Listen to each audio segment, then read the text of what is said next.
नमस्कार, मैं हूं पुष्पेंद्र चौधरी और आप देख रहे हैं इंडिया वॉइस खबर। दिन भर में आपका स्वागत है। बुलेटिन की शुरुआत करेंगे। प्रधानमंत्री नरेंद्र मोदी की गुजरात दौरे का आज दूसरा दिन है। गांधीनगर में रोड शो करने के बाद पीएम गुजरात शहरी विकास की 20वीं वर्षगांठ के समारोह में लोगों को संबोधित करने पहुंचे। पाकिस्तान को स्पष्ट संदेश दिया। पीएम ने अपने संबोधन के शुरू में कहा कि कल वडोदरा, दाहोद, भुज, अहमदाबाद और आज गांधीनगर में हूं। मैं जहां जहां गया वहां गर्जना करता सिंदूरिया सागर और लहराता तिरंगा। जन जन के हृदय में मातृभूमि के प्रति अपार प्रेम और देशभक्ति का ज्वार देखने को मिल रहा है। 70 साल तक हम झेलते रहे हैं और पाकिस्तान के साथ जब युद्ध का नौबत आई, तीनों बार भारत की सैन्य शक्ति ने पाकिस्तान को धूल चटा दी।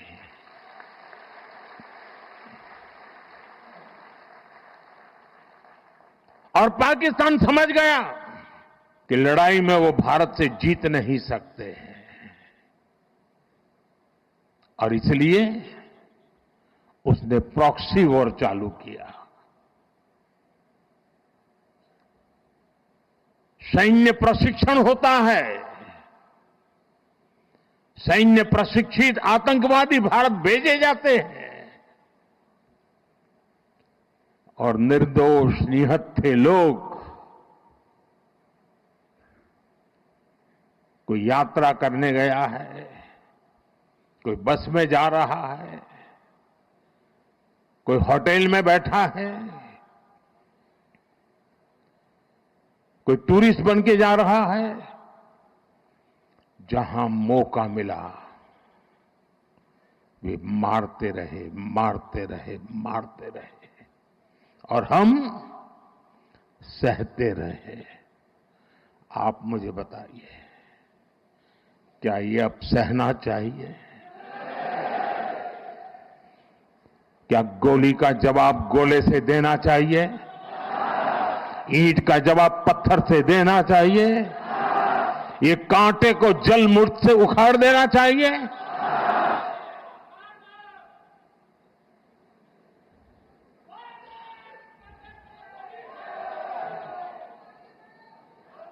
साथियों, ये देश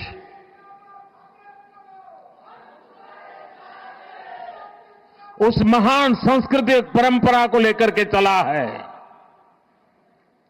वसुधैव कुटुंबकम। ये हमारे संस्कार है, ये हमारा चरित्र है, सदियों से हमने इसे जिया है। हम पूरे विश्व को एक परिवार मानते हैं। हम अपने पड़ोसियों का भी सुख चाहते हैं, वे भी सुख चैन से जिए, हमें भी सुख चैन से जीने दे।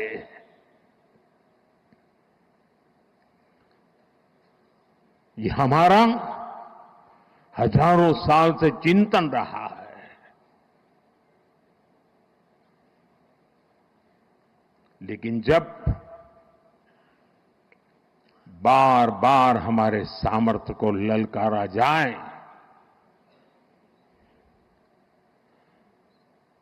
तो ये देश वीरों की भी भूमि है।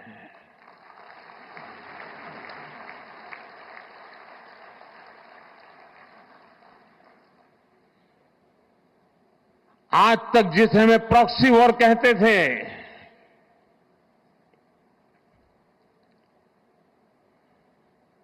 6 मई के बाद जो दृश्य देखे गए, उसके बाद हम इसे प्रॉक्सी वॉर कहने की गलती नहीं कर सकते हैं। और इसका कारण है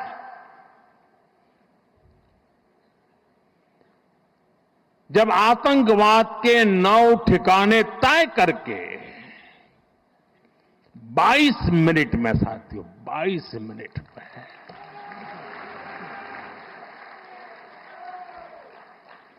उनको ध्वस्त कर दिया, और इस बार तो सब कैमरा के सामने की सारी व्यवस्था रखी थी ताकि हमारे घर में कोई सबूत न मांगे। अब हमें सबूत नहीं देना पड़ रहा है, वो ऊपर वाला दे रहा है।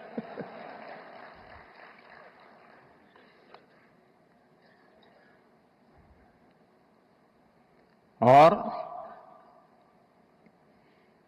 मैं इसलिए कहता हूं अब ये प्रॉक्सी वॉर नहीं कह सकते इसको, क्योंकि जो आतंकवादियों के जनाजे निकले 6 मई के बाद जिनका कत्ल हुआ, उस जनाजे को स्टेट ऑनर दिया गया पाकिस्तान में। उनके कॉफिन पे पाकिस्तान के झंडे लगाए गए, उनकी सेना ने उनको सैल्यूट दी। ये सिद्ध करता है कि आतंकवादी गतिविधि ये प्रॉक्सी वॉर नहीं है, ये आपकी सोची समझी युद्ध की रणनीति है। आप वॉर ही कर रहे हैं तो उसका जवाब भी वैसे ही मिलेगा। गोरखपुर में मुख्यमंत्री योगी आदित्यनाथ ने फर्टिलाइजर परिसर में आयोजित मुख्यमंत्री सामूहिक विवाह कार्यक्रम शामिल होकर 1200 जोड़ों को सीएम योगी ने आशीर्वाद दिया। मुख्यमंत्री सामूहिक विवाह योजना में अनुदान की सहायता राशि को 35,000 से बढ़ाकर 1 लाख रुपए कर दिया गया है। वर्ष 2017-18 से अब तक 11,800 जोड़े लाभान्वित हो चुके हैं। बेटों के साथ ही विधवा, परित्यक्ता और तलाकशुदा महिलाओं के पुनर्विवाह में मुख्यमंत्री सामूहिक विवाह मददगार साबित हो रहा है। वही जो जनता के द्वार जाकर के उनकी समस्याओं का समाधान का रास्ता निकाल सके। मुख्यमंत्री सामूहिक विवाह का एक कार्यक्रम प्रधानमंत्री मोदी जी के लोक कल्याण के कार्यक्रम को प्रभावी ढंग से आगे बढ़ाने का ही एक अभियान का हिस्सा है। यह कार्यक्रम बेटी बचाओ बेटी पढ़ाओ के कार्यक्रम का एक अगली कड़ी है। साथ साथ सामाजिक रूढ़ी पर भी एक प्रहार है। सामाजिक रूढ़ी और अंधविश्वास जो बाल विवाह को, बहु विवाह को, दहेज जैसी कुप्रथाओं को प्रोत्साहित करते हैं, उन सब पर यह एक प्रहार है। और इसीलिए बेटी को बचाना है तो उसको पढ़ाना होगा, उसको सशक्त करना होगा, उसको आगे बढ़ाने के लिए इस प्रकार की व्यवस्था देनी पड़ेगी।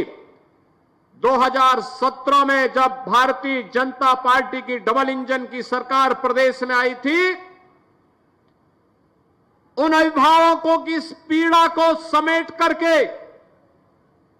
हम लोगों ने तय किया था, बेटी के जन्म लेने से लेकर के स्नातक तक की पढ़ाई के लिए मुख्यमंत्री कन्या सुमंगला योजना के माध्यम से उन परिवारों को हम जोड़ने का काम करेंगे। और आज ये योजना सफलतापूर्वक लागू है, जिसमें उन वंचित परिवारों को, गरीब परिवारों को, जिन परिवारों के पास साधन नहीं थे, उन परिवारों को चिन्हित करके आज हम लोग लगभग 24 लाख के आसपास बालिकाओं को जन्म लेने से लेकर के स्नातक तक 25,000 रुपए का एक पैकेज उन्हें उपलब्ध करवाने का काम कर रहे हैं।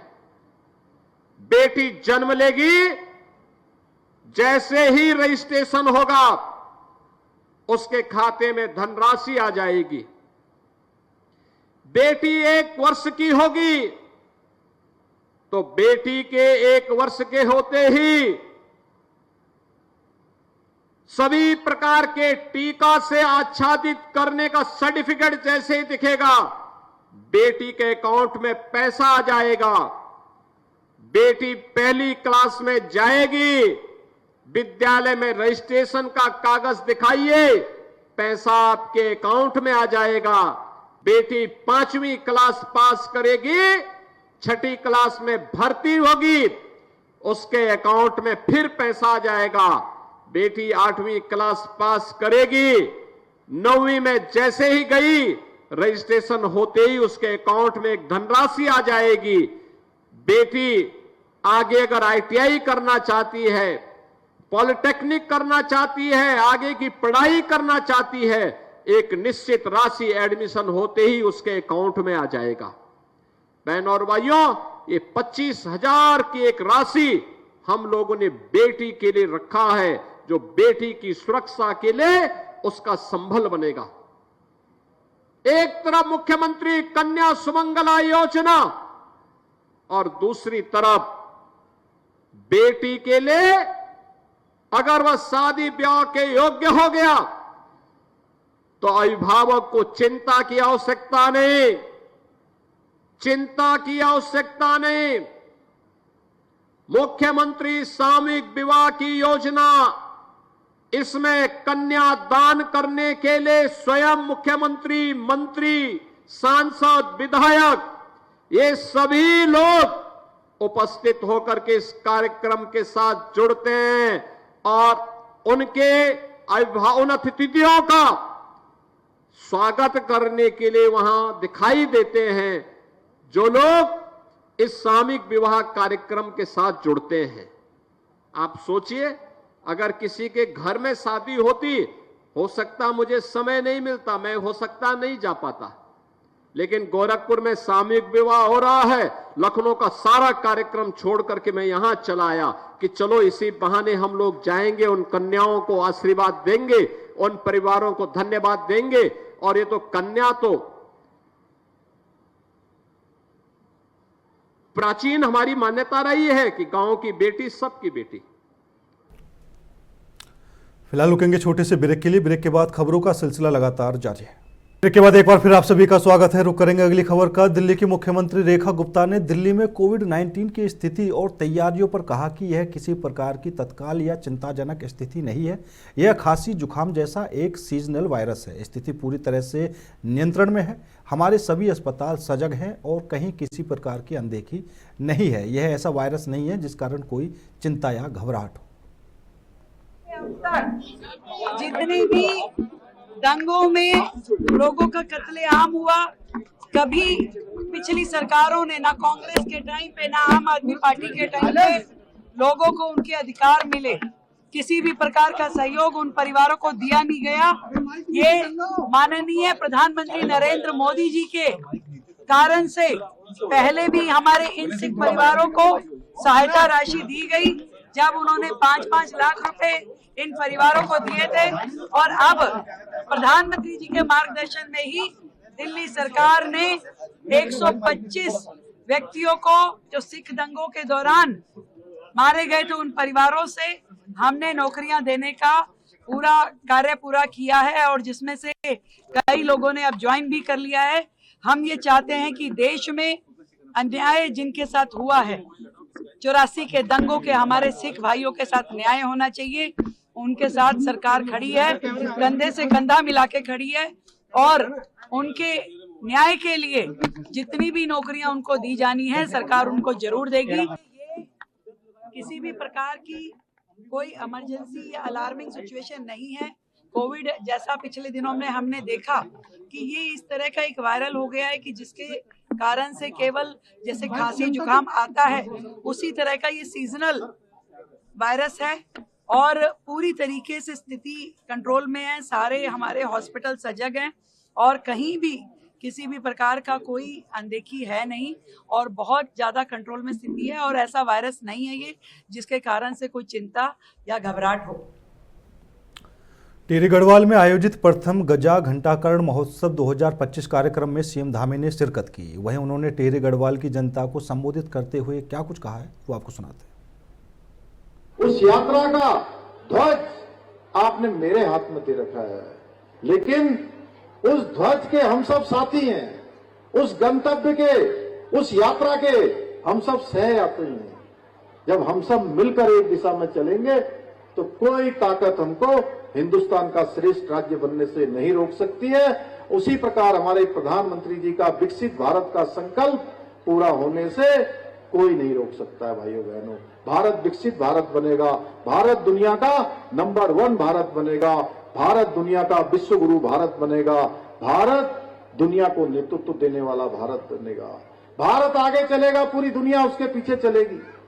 भाइयों बहनों, हमारे प्रधानमंत्री जी ने भारत को दुनिया की तीसरी अर्थ महाव्यवस्था बनाने का संकल्प लिया है। आज हम 11वें नंबर की अर्थव्यवस्था से 5वें नंबर की अर्थव्यवस्था बन गए हैं और आने वाले समय में 2027 तक हम दुनिया की तीसरी सबसे बड़ी अर्थव्यवस्था बन जाएंगे। हम उस दिशा में तेजी से आगे बढ़ रहे हैं। भाइयों बहनों, मुझे बताया गया है इस मेले में हमारे लोकगीतों, लोक कलाओं के भी अद्भुत प्रदर्शन के साथ साथ विभिन्न विद्यालयों के छात्र छात्राओं के द्वारा भी अनेक सांस्कृतिक प्रस्तुतियां यहां पर की जाएंगी। नाटक एवं झांकियों का भी प्रदर्शन यहां पर किया जाएगा। संक्षेप रूप से हम सब ने अभी देखा भी है। मैं बधाई देना चाहता हूं अपने स्कूल के उन शिक्षक गणों का, उनके माता पिता का, जिन बच्चों ने यहां पर अपनी आज बहुत शानदार प्रस्तुति दी है, क्योंकि वो बच्चे हमारे आने वाले कल के भविष्य हैं। भाइयों बहनों, इसके लिए मैं विशेष रूप से आयोजक मंडल को भी साधुवाद देना चाहता हूं। इस प्रकार के आयोजन हमारी जो समृद्ध सांस्कृतिक परंपराएं हैं उनको आगे बढ़ाने के लिए अपना अद्वितीय योगदान देते हैं। मेरा मानना है कि ये लोक संस्कृति हमारी मूल पहचान है, इसलिए उत्तराखंड की लोक कला, संस्कृति, पहनावे और खान पान पर हमें सदैव गर्व होना चाहिए। मैं आज दुनिया के अनेक देशों में मुझे जाने का सौभाग्य मिला। मुझे बहुत खुशी हुई कि हमारे उत्तराखंड की माताएं, बहनें, हमारे बच्चे आज चाहे वो 7 समुद्र पार, चाहे इंग्लैंड में हो, चाहे किसी अन्य देश में हो, वो अपनी संस्कृति से जुड़े हुए हैं। जैसे हमारे यहाँ पर इन्होंने टोपी पहन रखी है, ब्रह्म कमल की लगाए हुए, खड़े हो जाइए एक बार। ऐसी टोपी पहने हुए मुझे, जब मैं लंदन में गया था, रात में 11 बजे सैकड़ों की संख्या में हमारे उत्तराखंड के गढ़वाल, कुमाऊं और जौनसार के भाई बहन वहां पर मिले थे। भाइयों बहनों, पूरी दिन भर की यात्रा और लंबी 8-9 घंटे की यात्रा के बाद मैं वहां पहुंचा था। रात के 11 बजे थे। ऐसा लग रहा था मुझे कि मैं जो ये इंग्लैंड, यूनाइटेड किंगडम, उसको भी यूके बोलते हैं और हमारे उत्तराखंड को भी यूके बोलते हैं। तो सच बताऊं, मुझे ऐसा लग नहीं रहा था कि मैं यहां इंग्लैंड के यूके में हूं। मुझे लग रहा था कि मैं अपने उत्तराखंड के यूके में हूं, किसी शहर में आया हूं। इस प्रकार का वहां पर अनुभव मुझे प्राप्त हुआ। भाइयों बहनों, आज हम हमारे प्रधानमंत्री जी के नेतृत्व में भारत की संस्कृति और विरासत के पुनरुत्थान का भी एक अमृत काल चल रहा है। चाहे लंबे समय से हम सब जिसकी प्रतीक्षा कर रहे थे, भगवान श्री राम का भव्य और दिव्य मंदिर बनना चाहिए, 500 वर्षों से हमारी प्रतीक्षा थी। अनेक लोगों ने कार सेवा करी, इस क्षेत्र के भी लोगों ने कार सेवा करी होगी। हमारे उत्तराखंड से बहुत बड़ी संख्या में लोग वहां कार सेवा करने गए थे और आज हमारे प्रधानमंत्री श्री नरेंद्र मोदी जी के नेतृत्व में अयोध्या में भगवान राम का भव्य और दिव्य मंदिर बनकर तैयार हो गया। आयुष विभाग द्वारा हरियाणा योग आयोग के सहयोग से पंचकुला में भव्य योग महोत्सव का आयोजन किया गया। सेक्टर 5 स्थित इंद्रधनुष ऑडिटोरियम में आयोजित होने वाला यह कार्यक्रम योग और स्वास्थ्य पर आधारित है। मुख्यमंत्री नायब सिंह सैनी कार्यक्रम में मुख्य अतिथि रहे। स्वास्थ्य और परिवार कल्याण मंत्री कुमारी आरती सिंह राम ने समारोह की अध्यक्षता की। जानते हैं कि 21 जून को अंतर्राष्ट्रीय योग दिवस पूरी दुनिया मनाती है और उससे 25 दिन पहले इस योग को एक महोत्सव के रूप में मनाना और उत्सव के रूप में तो मनाना, हम यहाँ एकत्र आए हैं, बल्कि हम यहाँ उन 264 चमकते हुए सितारे जिन्होंने अभी आपके सामने है कि जो हमारा सूर्य नमस्कार है उसके अंदर उपलब्धि प्राप्त की है, उनको भी सम्मानित करने का ये हमें अवसर मिला है। यह अपने आप में एक असाधारण प्रदर्शन। हमारे बीच में जो योग साधक हैं, ये उन्होंने दिखाया है, हम सबको इन्होंने गौरवान्वित किया है। मैं इनको बधाई देता हूं। ये सूर्य नमस्कार अभियान स्वामी विवेकानंद जयंती 12 जनवरी से आरंभ हुआ था और दयानंद सरस्वती जी की जयंती 12 फरवरी को इसका समापन हुआ था, हम सब जानते हैं। और मुझे यह भी खुशी है बताते हुए, इस कार्यक्रम में लगभग 46 लाख लोगों ने वो भागीदारी अपनी सुनिश्चित की थी। इस अभियान में जिन हमारे योग संस्थाओं, आयुष योग सहायकों, शैक्षणिक संस्थाओं, सरकारी विभागों ने श्रेष्ठ प्रदर्शन किया है, उनको आज सम्मानित करने का यहां पर यह अवसर है। मैं उन सबको बहुत बहुत बधाई देता हूं। इस अभियान में हमारे जेल विभाग, पुलिस विभाग, सेना विभाग और अर्धसैनिक बलों की एक बड़ी भागीदारी इसमें रही है। मैं उनको भी बहुत बहुत बधाई देता हूं। और मुझे खुशी है, इस अभियान के सबसे विजेताओं ने सूर्य नमस्कार के माध्यम से अपनी अद्भुत शारीरिक क्षमता, लचीलेपन, जिसका हमने एक डेमो भी देखा है, मंच के ऊपर डेमो देखा है, और अनुशासन का प्रदर्शन किया है। इन्होंने यह भी सिद्ध कर दिया है कि नियमित अभ्यास करने से किसी भी लक्ष्य तक व्यक्ति पहुंच सकता है। ये इस जो सूर्य नमस्कार के हमारे सभी महानुभाव बैठे हैं, उन्होंने इस बात को सिद्ध किया है। आप सभी हमारे युवाओं के लिए प्रेरणा का स्रोत हैं। मैं आप सबको बहुत बहुत साधुवाद देता हूं। आप सभी विजेताओं को मैं हार्दिक बधाई भी देता हूं। आपके उज्जवल और स्वस्थ और सफल भविष्य की मैं कामना भी करता हूं। आपकी यह उपलब्धि इस बात का प्रमाण है कि हरियाणा की माटी में प्रतिभा और परिश्रम की कोई कमी नहीं है। मुझे खुशी है कि आज हमने आयुष की पहुंच हर आदमी तक करने और आयुष विभाग में और अधिक पारदर्शिता लाने के लिए आज 3 पोर्टल भी हमने लॉन्च किए हैं, जो आप लोगों के माध्यम से हमने ये पोर्टल लॉन्च किए हैं। इनमें एक ई मार्केट प्लेस पोर्टल के माध्यम से औषधीय पौधे तैयार करने वाले किसान और स्टॉकिस्ट, जिन्होंने हमारे यहाँ पर, क्योंकि जो जड़ी बूटियों का उत्पादन करते हैं और उनको कोई मार्केट उपलब्ध नहीं होती, इस ई पोर्ट मार्केट के माध्यम से जो पोर्टल लॉन्च किया है, उनको एक मार्केट भी उपलब्ध होगी और बहुत सारे लोग इससे जुड़ेंगे और वो अपने सामान को अच्छे लाभकारी मूल्य के ऊपर दे सकेंगे। उसका भी यहाँ पर पंजीकरण करने के लिए ई मार्केट प्लेस पोर्टल ये खोला गया है। और उसमें और भी कई व्यक्ति जो औषधीय पौधों की खरीद कर सकेंगे, वो भी इसके माध्यम से उनको बड़ा लाभ वो मिलने वाला है।